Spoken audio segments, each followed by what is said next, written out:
루키즘이라는 말이 있습니다. 바로 저런 단어인데요. 우리말로는 외모지상주의입니다.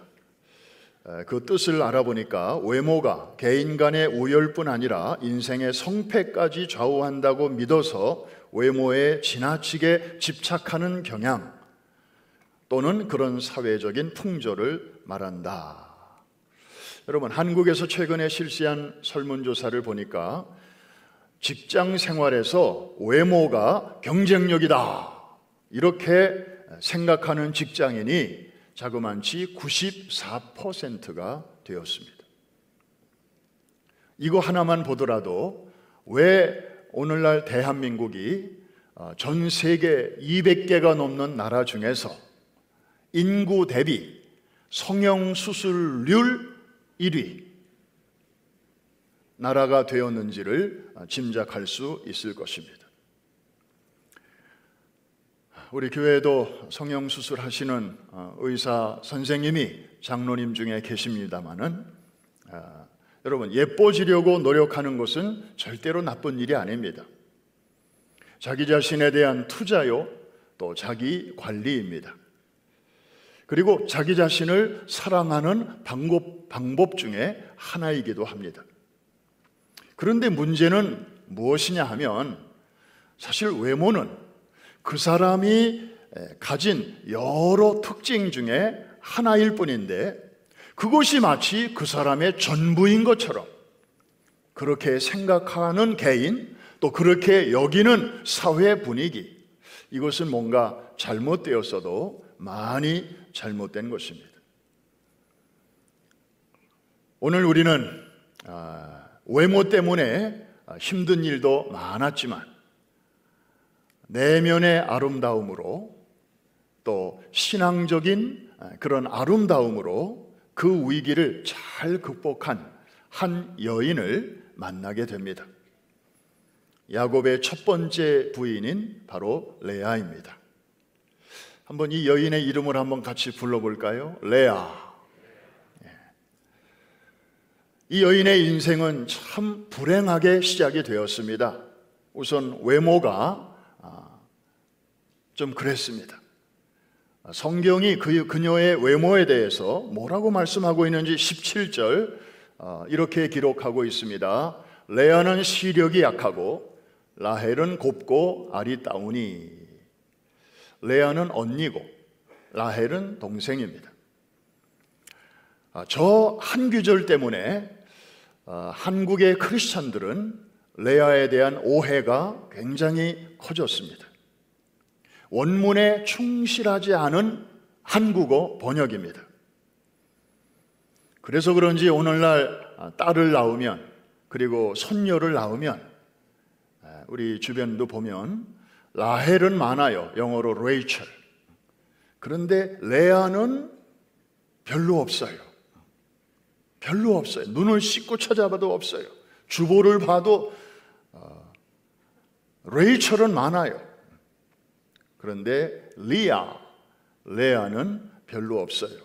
오죽하면 제가 4개월 전에 손녀딸을 얻었는데 하도 이쪽이 없어서 저라도 좀 져야 되겠다 그래서 손녀딸 이름을 저보고 줘달라고 하길래 제가 주저없이 리아라고 해라.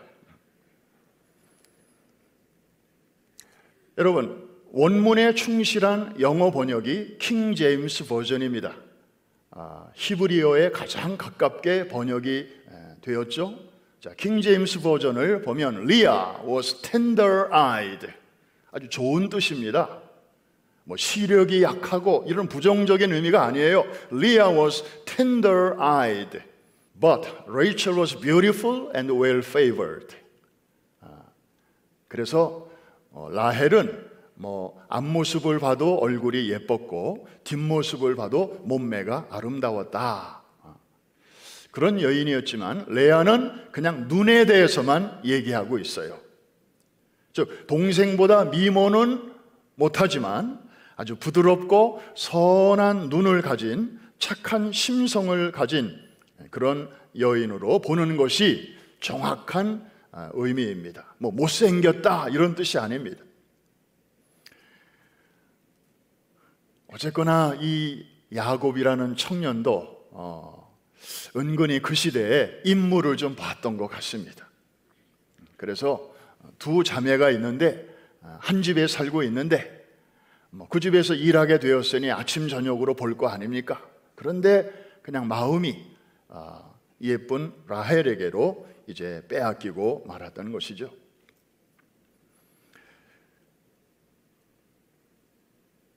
이 레아의 불행은 거기서 시작이 됐는데 그게 끝이 아니었습니다. 결혼식도 황당했습니다. 장인이 될 사람이 이렇게 얘기합니다. 너 내 딸 좋아하지? 내 딸 라헬을 아내로 맞으려면 우선 7년 동안 우리 집에서 열심히 일해. 그러면 딸 줄게. 이 말을 듣고 야곱은 정말 죽도록 열심히 일을 합니다. 성경에 보니까 7년을 며칠같이 여기면서 7년을 수일같이 여기면서 일했다. 저 사람을 내 여자로 삼기 위해서는 이까지껏 못할 게 뭐 있어? 아마 달력이 있었다면 하루 지날 때마다 엑스표 하면서 그날을 기다렸을 것입니다. 7년이 지나서 마침내 결혼식 날이 되었습니다. 드디어 라헬을 아내로 맞이하는 날이 온 것입니다. 그런데 이게 웬일입니까? 외삼촌이자 장인인 라반이 이제 성대한 결혼식 잔치를 마친 후에 야곱이 있는 신방에 라헬이 아닌 레아를 들여보냈습니다. 아마 하루 종일 잔치를 했으니까 포도주도 몇 잔 야곱이 걸쳤을 것이고 약간 해롱해롱하는 분위기였고 그 당시에는 전기가 없었으니 사방이 캄캄했을 것이고 그리고 그 당시에 여인들은 차도르라고 해서 요즘도 왜 눈만 이렇게 보이는 그런 천으로 온몸을 휘두른 그런 옷을 입는 그런 시대였으니까 그래서 첫날 밤 거사를 잘 치렀는데 다음날 아침에 여자가 옆에 누워있어서 가만히 보니까 라헬이 아니고 레아였더라. 야곱은 대단히 화가 났습니다. 그리고 장인에게 달려갔습니다. 이거 약속이 틀리잖아요. 내가 7년 동안 기다렸던 여인은 이 여자가 아니고 이 여자였잖아요. 장인 어른! 여러분, 이 말이 왜 레아의 귀에 안 들렸겠습니까? 내가 사랑한 여자는 이 여자가 아니고 이 여자였습니다. 그 말을 들은 레아의 마음 어떠했겠습니까? 여러분, 여자의 일생에서 가장 행복한 순간이 있고 가장 행복해야 할 날이 있죠. 바로 결혼식 날입니다. 그래서 결혼식 때 보면 신랑 입장 그러면 신랑이 보무도 당당하게 앞으로 나올 때 하객들은 그냥 자리에 앉아서 이제 흐뭇한 마음으로 신랑을 봅니다. 그 다음에 이제 신부 입장 그러면 하객들은 자리에서 다 예의상 일어납니다. 왜? 그날 결혼식의 꽃 중의 꽃이 바로 신부이기 때문에. 그래서 그날 하루 신부가 행복하면 그 이후가 참 행복해집니다. 그런데 레아는 그날마저도 행복하지 않았습니다. 왜냐하면 신랑이 원치 않는 신부였기 때문입니다. 씻을 수 없는 상처였습니다. 세 번째, 아버지에 대한, 친정아버지에 대한 상처도 너무나 컸습니다. 왜냐하면 레아는 사실 자기 별로 결혼하고 싶지 않았거든요. 야곱의 부인이 되고 싶지 않았거든요. 원하지도 않는 결혼을 아버지 때문에 하게 된 거예요. 아버지의 그 경제적인 욕심을 채우기 위해서 동생 대신에 신부로 들어가게 된 것입니다.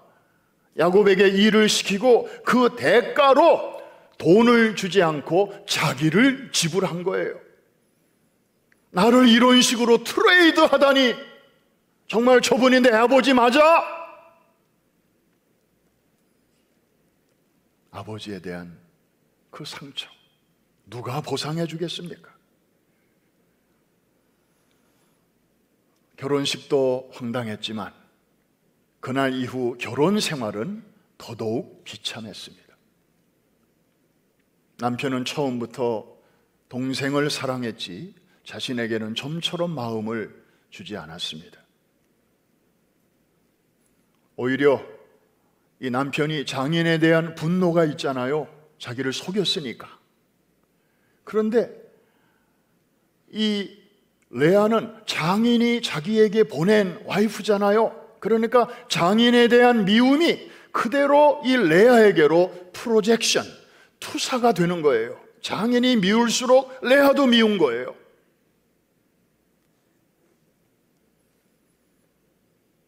동생인 라헬 또한 이렇게 사랑받지 못하는 언니를 좀 측은히 여기면 얼마나 좋겠습니까? 아유, 언니 얼마나 힘들어. 뭐 이렇게 말 한마디라도 따뜻하게 해주면 얼마나 좋겠습니까마는 성경을 보니까 언니를 불쌍히 여기기는커녕 오히려 무시합니다. 나중에는 시기와 질투로 언니를 대합니다.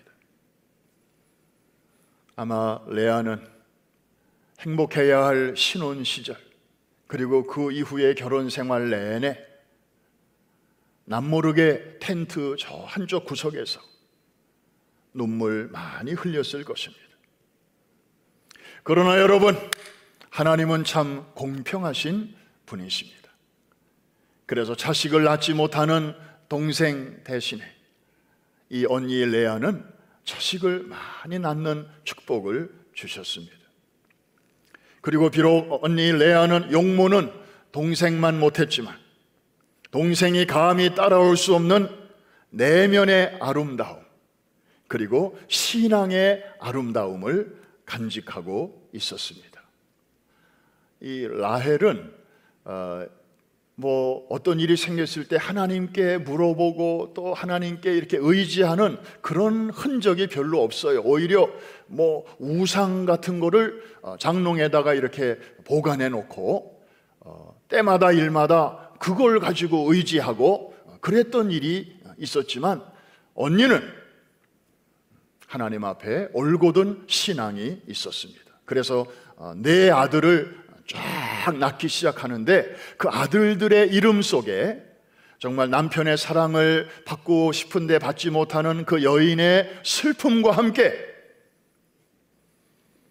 하나님을 향한 올곧은 신앙을 그 이름 속에 아라리 박아놓았습니다.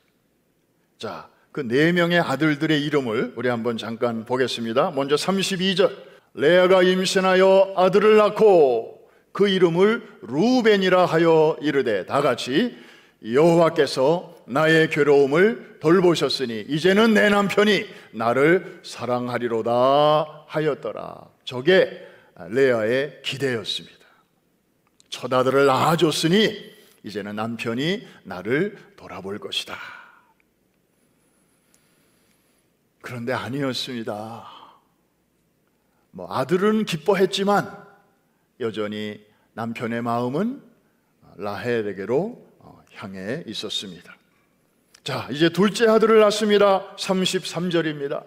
그가 다시 임신하여 아들을 낳고 이르되, 다 같이 여호와께서 내가 사랑받지 못함을 들으셨으므로 내게 이 아들도 주셨도다 하고 그의 이름을 시므온이라 하였으며, 시므온, 쉐마 다 같은 단어에서 온 것이죠. 들으라 이스라엘, 듣다라는 것입니다.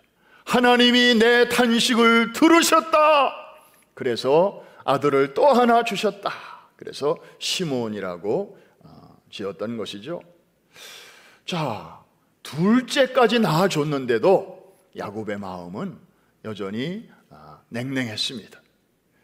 자, 그 다음에 또 셋째가 생겼네요. 34절입니다. 그가 또 임신하여 아들을 낳고 이르되, 다 같이 내가 그에게 세 아들을 낳았으니 내 남편이 지금부터 나와 연합하리로다 하고 그의 이름을 레위라고 지었습니다. 연합이라는 뜻입니다. 이제 남편이 나에게로 돌아올 뿐만 아니라 나하고 어태치가 딱 될 것이다. 이제는 뭐 하나 둘도 아니고 셋까지 낳아줬으니 야곱도 이제는 별 수 없을 거야. 그리고 이쯤 되면 남편에게 사랑까지는 아니라도 남편이 더 이상 나를 무시하지는 못할 거야. 그런데 여러분, 기대가 크면 뭐도 크다? 실망도 큰 법. 남편의 마음은 좀처럼 자기에게로 여전히 향하지 않고 있었습니다. 그러다가 넷째 아들을 잉태하고 이제 낳았습니다. 그의 이름이 뭔지, 왜 이름을 그렇게 졌는지 우리 35절을 같이 한번 볼 텐데요. 이 말씀은 좀 눈을 크게 뜨고 봐주시면 좋을 것입니다. 제가 앞부분을 읽습니다. 그가 또 임신하여 아들을 낳고 이르되 다같이 내가 이제는 여호와를 찬송하리로다 하고 이로 말미암아 그가 그의 이름을 유다라 하였고 그의 출산이 멈추었더라. 뭔가 의미 있는 엔딩입니다. 여러분, 잘 보시면 첫째 아들, 둘째 아들, 셋째 아들을 낳았을 때와는 약간 분위기가 다릅니다. 레아의 마음가짐이 다릅니다. 그녀의 마음이 더 이상 남편에게로 향하지 않습니다. 남편의 어떤 사랑을 얻으려고 막 애걸하지 않습니다. 어느 사이에 그녀의 마음은 전적으로 하나님을 향하고 있습니다. 그리고 하나님을 찬양합니다. 그래서 이름을 유다라고 짓습니다. 오 유다, 유다, 하나님을 찬양, 그런 뜻이에요. 새 번역에 보니까 이제야말로 내가 주님을 찬양하겠다. 여인의 결심이 이 이름 속에 들어있습니다. 여러분 같으면 이런 상황 속에서 찬양이 나오겠습니까? 아니, 첫째 아들 주셨을 때 찬양할 수 있죠.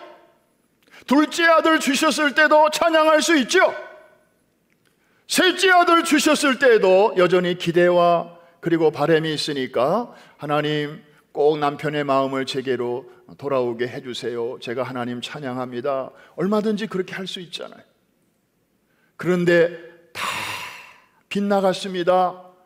첫 번째도 아니었고 두 번째도 틀렸고 셋째까지 나왔는데도 야곱은 꿈쩍도 하지 않고 있습니다. 보통 사람 같았으면 기다리다가 지쳤을 것입니다. 사람에 대해서도 야속하고, 이 야곱 얼마나 야속합니까?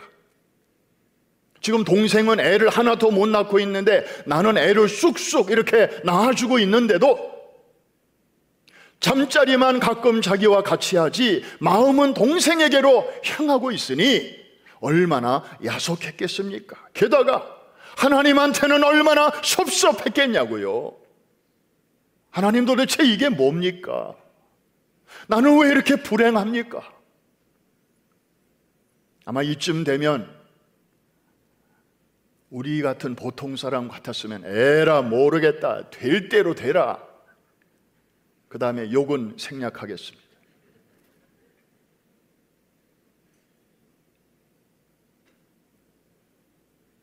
저 같으면 넷째 이름을 캐세라 세라라고 질 것 같아.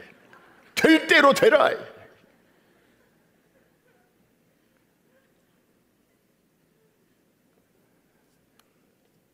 그런데 비록 결혼 초기에 남편의 사랑을 받지는 못했지만 이 여인은 자신의 괴로움과 한을 하나님께로 더 가까이 나아가는 그런 신앙으로 승화를 시켰던 것입니다. 넷째를 낳고 이름을 유다라, 하나님을 찬양. 하나님이 우리 같은 사람의 마음을 그냥 우리처럼, 우리보다 광대하신 분이시지만 그냥 우리 정도의 마음을 갖고 계셨다면 이 레아의 그 신앙의 고백을 받으시고 아마 전율을 하셨을 거예요. 아마 감동을 받으셨을 거예요. 이야, 내가 지금까지 우주 만물을 통하여 찬양을 받고 있지만 레아야, 너는 어떻게 그런 상황 속에서도 나를 찬양할 수 있냐? 내가 정말 너무 놀랬다. 여러분, 출발은 불행했지만 결말은 아주 해피 엔딩으로 끝나고 있습니다. 레아의 그 아름다운 중심을 보시고 하나님은 은혜를 베푸셨습니다. 그런데 그 은혜가 보통 은혜가 아니었습니다. 레아가 당했던 상처와 슬픔이 보통 상처가 아니었듯이 하나님이 그 후에 갚아주시는 은혜는, 이거는 평범한 은혜가 아니었습니다. 첫째, 레아는 이스라엘 민족을 이루는 12조상 중에서 절반에 해당하는 6조상을 낳았습니다. 루벤, 시므온, 레위, 유다 쭉 낳았죠.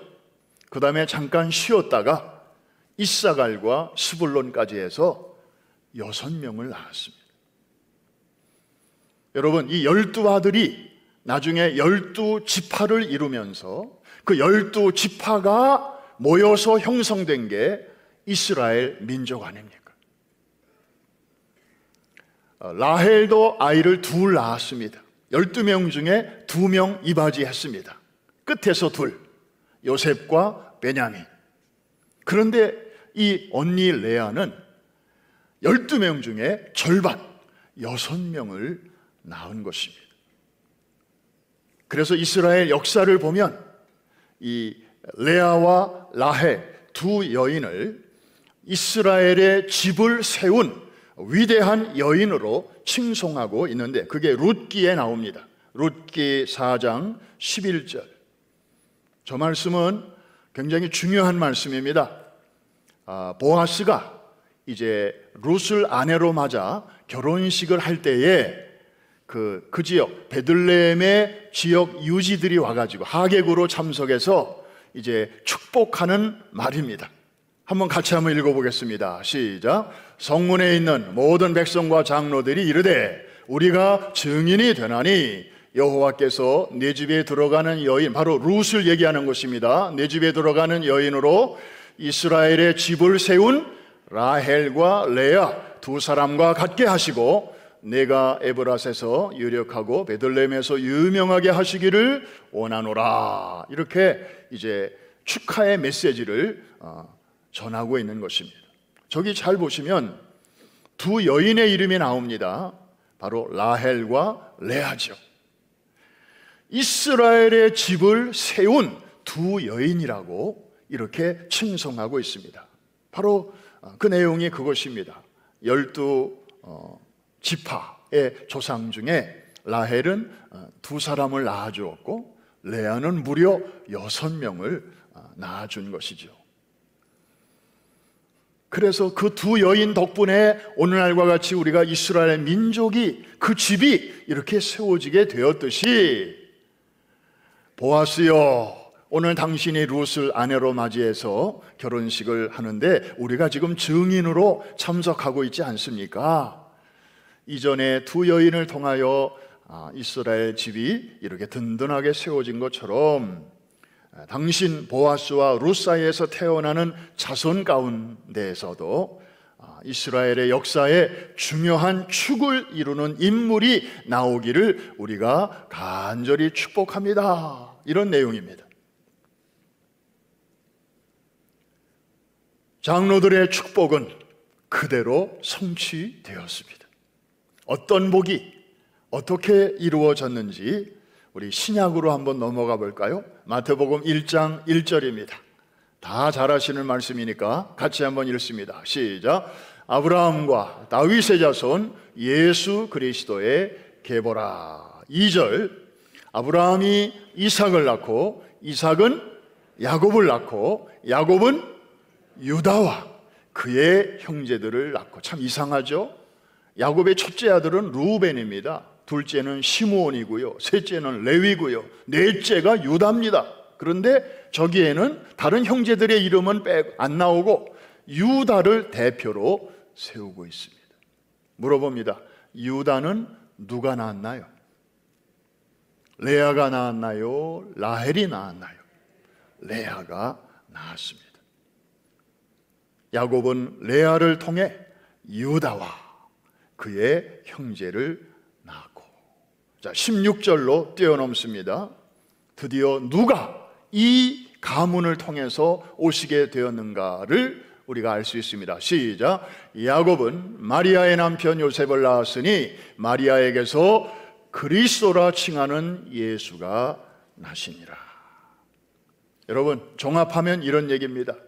이 레아는 넷째 아들 유다를 통해서 유다 왕국의 왕족을 낳은 것입니다. 다윗 왕, 솔로몬 왕, 이런 왕들이 다 유다의 후손들이고 이 유다의 어머니가 바로 레아인 것입니다. 로열 패밀리의 조상이 된 것입니다.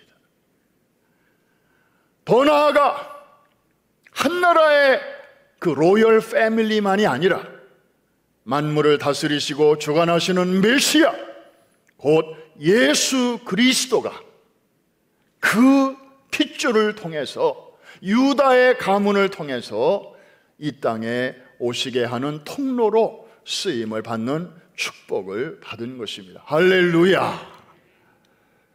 이야. 그리고 더 나아가 레아는 결국 남편의 사랑을 얻게 됩니다. 그래서 죽어서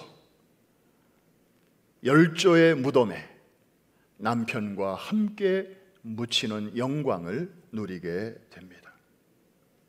성경을 쭉 읽어보면 야곱보다 레아가 먼저 세상을 떠나죠. 야곱이 말년에 요셉의 초청으로 가나안을 떠나 이집트로 가족 이민을 가지 않습니까? 아마 애굽에 있는 동안에는 레아의 이름, 라헬의 이름이 전혀 나타나지 않는 거로 봐서 애굽으로 이주하기 전에 가나안 땅에서 두 여인은 이제 숨을 거둔 것으로 보여집니다. 자, 그것을 엿보게 하는 규절이 49장 29절에 있는데 우리 같이 한번 보겠습니다. 자, 제가 한번 읽겠습니다. 그가 그들에게 명하여 이르되, 지금 이 장면은 야곱이 이제 임종을 앞두고 있는데 아들들을 쫙 불러놓고 지금 마지막으로 유언을 하고 있는 그런 상황입니다. 그가 그들에게 명하여 이르되, 내가 내 조상들에게로 돌아가리니 나를 햇사람 헤브론이죠. 에브론의 밭에 있는 굴, 무슨 굴일까요? 막벨라 굴이죠. 그 굴에 우리 선조와 함께 장사하라. 선조라고 하면 자기 할아버지 할머니인 아브라함과 사라, 그리고 자기 아버지와 어머니인 이삭과 리브가가 묻혀있는 그 열조의 무덤에 나를 묻어달라. 그러니까 죽기는 이집트에서 죽는데 그 하관 예배는 파일론 정도가 아니고 가나안 땅에, 저 헤브론 땅에 묻어달라. 지금 그렇게 유언을 하고 있는 것입니다. 자, 그러면서 31절로 넘어가면 저기에 레아라는 이름이 등장하고 있습니다. 같이 한번 읽겠습니다. 시작. 아브라함과 그의 아내 사라가 거기 장사되었고 이삭과 그의 아내 리브가도 거기 장사되었으며, 그 다음이 중요합니다. 다 같이, 나도 레아를 그곳에 장사하였느니라. 소위 종묘, 처분 묻힐 수 없는 정식 부인만 묻힐 수 있는 그 종묘에 야곱은 레아를 모셨던 것입니다.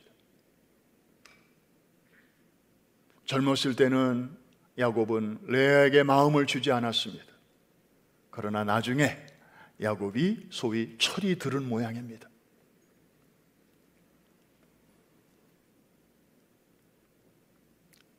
라헬은 어떻게 됐을까요? 라헬은 애를 못 낳다가 나중에 둘을 낳습니다. 요셉을 낳았고 그 다음에 베냐민을 낳다가 산통을 이기지 못하고 아이는 낳았지만 그 자리에서 숨을 거두게 됩니다. 여행 중에 그런 일이 일어났기 때문에 그냥 길가에 묻었습니다. 지금도 이스라엘 성지순례를 가면 이제 예루살렘에서 족장들의 길을 타고 남쪽으로 조금만 내려가다 보면 이제 베들레헴을 우리가 만나게 되는데, 베들레헴 가는 그 길가에 보면 레이첼스 툼 해가지고 라헬의 무덤 해서 차창 밖으로 이렇게 그냥 지나가면서 봅니다. 길가에 무덤이 있습니다. 그런데 레아의 무덤은 이제 베들레헴을 지나서 더 남쪽으로 쭉 내려가면 헤브론이 나오고, 헤브론 그 동네 안에 가보면 막벨라 굴이라고 해서 오늘날에도 유대인들과 아랍인들이 공통으로 자기들의 성지로 생각하는, 왜? 자기들의 조상들의 무덤이 거기 있기 때문에. 거기에 아브라함 부부, 이삭 부부, 그리고 야곱 부부의 무덤이 거기에 있습니다. 아내를 거기에 먼저 매장한 야곱이 나중에 이집트에서 요셉 덕분에 평안하게 살다가 이제 눈을 감게 되자 당시 총리였던 요셉이 아버지의 장례를 치르게 되는데, 하나 묻습니다. 요셉은 어머니가 누굽니까? 레아입니까? 라헬입니까? 라헬이죠. 그런데 자기 아버지 야곱이 죽었을 때에 어느 여인 곁에 묻었습니까?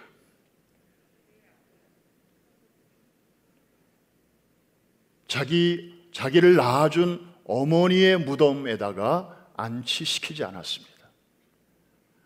자기의 이모이자 이복 어머니인 레아 옆에 그 먼 거리를 장례 행렬을 만들어서 지금의 이집트라는 나라에서 지금의 이스라엘까지 결코 짧지 않은 거리인데, 그 시내 사막을 완전히 출애굽 경로를 따라서 거기를 가야 되는 먼 거리지만 아버지의 유언대로 이모이자 이복 어머니가 묻혀있는 그 헤브론의 막벨라 굴에다가 자기 아버지를 모시게 됩니다. 너무나 아름다운 장면이 아닐 수가 없습니다. 참, 그런 거 보면 이 시대의 사람들은요, 인간적인 관계에 따라 사는 사람들이 아니고 정말 하나님의 말씀대로, 그리고 성경적인 유언대로 그렇게 살았던 그런 모습을 우리가 보게 됩니다. 사랑하는 성도 여러분, 이제 말씀을 맺어야 할 시간입니다. 오늘 우리는 이 레아라운 한 여인의 삶을 통해서 한 가지 분명한 것을 깨달아야 합니다. 이 여인만을 우리가 보는 것이 아니라 이 여인의 삶을 다루신 하나님이 어떤 분이신가를 우리는 발견해야 합니다. 왜냐하면 레아는 지금 우리 곁에 없습니다. 만나고 싶어도 만날 수 없습니다. 그러나 레아와 함께 하시고 레아의 그 아픔을 보시고 그리고 그녀의 삶을 이렇게 섭리하셨던 그 하나님은 지금도 살아 계시기 때문입니다. 지금도 여러분과 함께 하시기 때문입니다. 그 하나님이 바로 우리의 하나님이 되시기 때문에 그 여인을 통해서 하나님을 바라보는 것이 중요합니다. 레아가 손가락 끝이라면 손가락이 가르치는 분은 바로 하나님이십니다. 창세기 오늘 29장이 손가락이라면 창세기 29장이 우리에게 소개해 주시는 분은 바로 하나님이십니다. 우리가 만나야 할 그분입니다. 행여나 여러분 가운데 손가락 끝만 계속 바라보시는 분 없기를 바랍니다.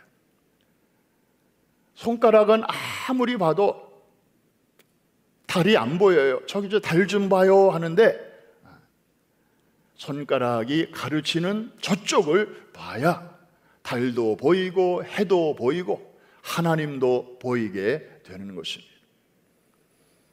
오늘 하나님은 어떤 하나님으로 여러분에게 다가오십니까? 오늘 설교 제목 그대로입니다. 불행의 땅에서 축복의 꽃을 피워주시는 하나님이십니다. 아멘입니까? 아멘입니까? 불행의 땅에서 축복의 꽃이 피어나게 하시는 그 하나님. 레아는 넷째 아들을 낳고 중대한 기로에 사실은 있었습니다. 그냥 다 귀찮고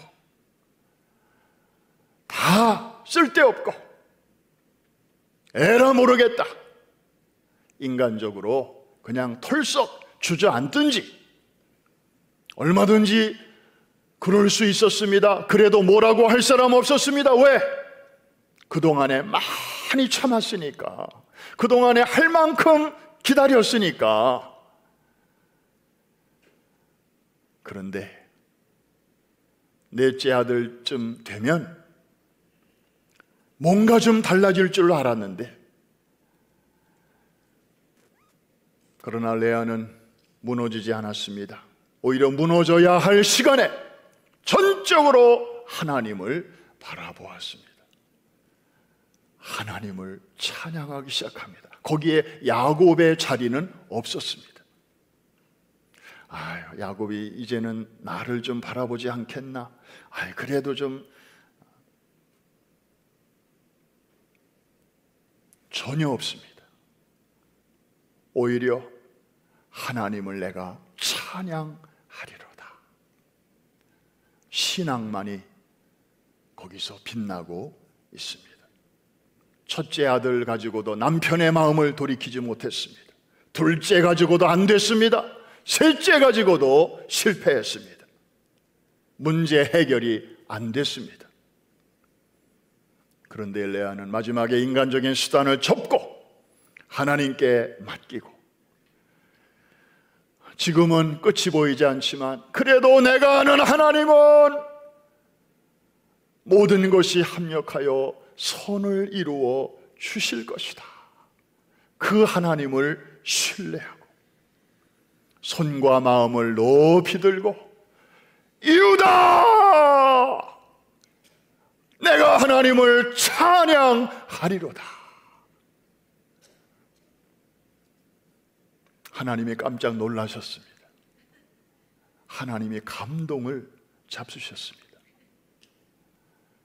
그 다음부터 놀라운 은혜와 축복을, 이건 보통 사람들은 상상도 할 수 없는 그런 은혜로 채워주셨습니다.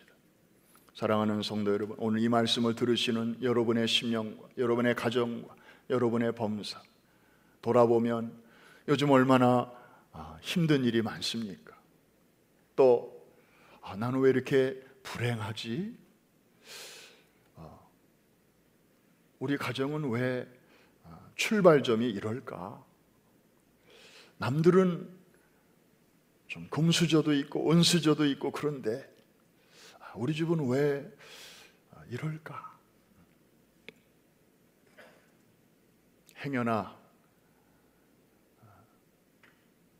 내가 지금 서 있는 땅이 너무 척박하다.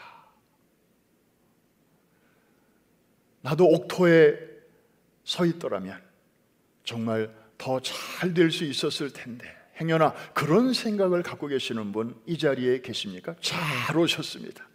바로 오늘 말씀은 그런 분들을 위한 하나님의 희망의 속삭임입니다. 사랑하는 성도 여러분, 레아가 가리키는 그 하나님 생각하면서 오늘 여러분이 서 있는 그 땅에 소망의 씨앗을 심게 되기를 주의 이름으로 축원합니다.